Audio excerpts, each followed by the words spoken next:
दुनिया में एक और डिक्टेटर को उखाड़ फेंक दिया गया है। मैं बात कर रहा हूं हंगरी के देश की। ये बंदा विक्टर ऑर्बन पिछले 16 सालों से इसने देश का बेड़ा गर्क कर दिया था। यहाँ पर ये समझना जरूरी है, ध्यान से सुनना इसने एग्जैक्टली क्या क्या किया। स्टेप 1, पहले पूरे मीडिया को कैप्चर कर लिया। अपने अरबपति मित्रों को सारे सरकारी कॉन्ट्रैक्ट्स दिए और उन्होंने उसी पैसे से जाकर देश के ज्यादातर मीडिया हाउसेस को खरीद लिया।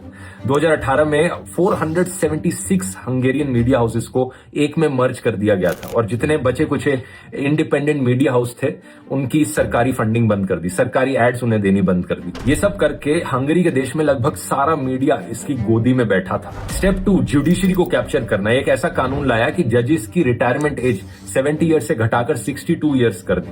हुआ क्या, एक ही झटके में देश के 20% जजेस को रिटायर होना पड़ा और इसकी वजह से जो जजेस की सीटें खाली हुई, इसने अपने चाटुकारों को जजेस की सीट पर बिठा दिया। इसने एक नेशनल जुडिशियल ऑफिस बनाया जिसमें खुद को पावर दे दी सारे जजेस को अपॉइंट करने की, जजेस को फायर करने की, जजेस को ट्रांसफर करने की और यहां तक कि कौन सा केस किस जज के सामने जाएगा ये पावर भी इसको दे दी गई। मतलब इस बंदे के खिलाफ अगर कोई करप्शन केस आता तो ये खुद से डिसाइड कर लेता कि ये वाला केस ये जज सुनेगा जो मेरा चाटुकार है, मेरा ही अपॉइंट किया हुआ बंदा है। स्टेप 3, इसने पूरा इलेक्शन सिस्टम ही बदल डाला। हंगरी के पार्लियामेंट में 286 सीट्स होती थी, इसने घटाकर 199 सीट्स कर दी। कॉन्स्टिट्यूएंसीज को दोबारा से रीड्रॉ किया गया और ऐसे रीड्रॉ किया गया कि इसकी पार्टी को हमेशा एडवांटेज मिले। इसके अलावा 2 राउंड वोटिंग को हटाकर सिंगल राउंड वोटिंग कर दी गई। पूरे कॉन्स्टिट्यूशन को बदला गया। लेकिन असली कहानी यहां पर यह है दोस्तों कि इतना सब करने के बाद भी इस डिक्टेटर को हंगरी की जनता ने उखाड़ फेंका और इसके लिए सबसे बड़ा क्रेडिट जाता है ऑपोजिशन लीडर पीटर मोग्यार को। ये लिटरली पैदल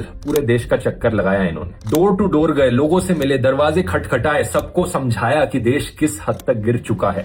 बाय द वे, करप्शन की हालत इतनी बुरी हो गई थी विक्टर ऑर्बान की सरकार में कि हंगरी को for the 4th consecutive year पूरे यूरोप का सबसे करप्ट देश माना जाने लगा था। पीटर ने यहां पर इन्वेस्टिगेटिव जर्नलिज्म का भी सहारा लिया। लाइव रिकॉर्डिंग्स की ऑडियो क्लिप्स लीक करी करप्शन का सबूत दिखाते हुए। पिछले 1 साल में लोगों ने भी अपनी ताकत दिखाई। भारी भारी प्रोटेस्ट हर शहर में देखने को मिले और फाइनली इसका नतीजा अब यह हुआ कि पीटर ने जब इलेक्शन लड़ी 53.6% वोट्स के साथ लैंडस्लाइड विक्ट्री हासिल कर ली। इलेक्शन जीतने के बाद पीटर ने साफ कहा, हमने देश को दोबारा आजादी दिलाई है। Together we have liberated Hungary.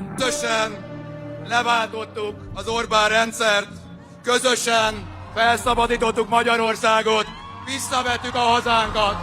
और बेस्ट चीज तो ये हुई कि इलेक्शन जीतने के बाद ये उसी मीडिया चैनल पर इंटरव्यू देने जाते हैं जहां पर इन्हें बदनाम किया गया था, देशद्रोही कहा गया था और सीधा उस जर्नलिस्ट के मुंह पर कहते हैं कि मैं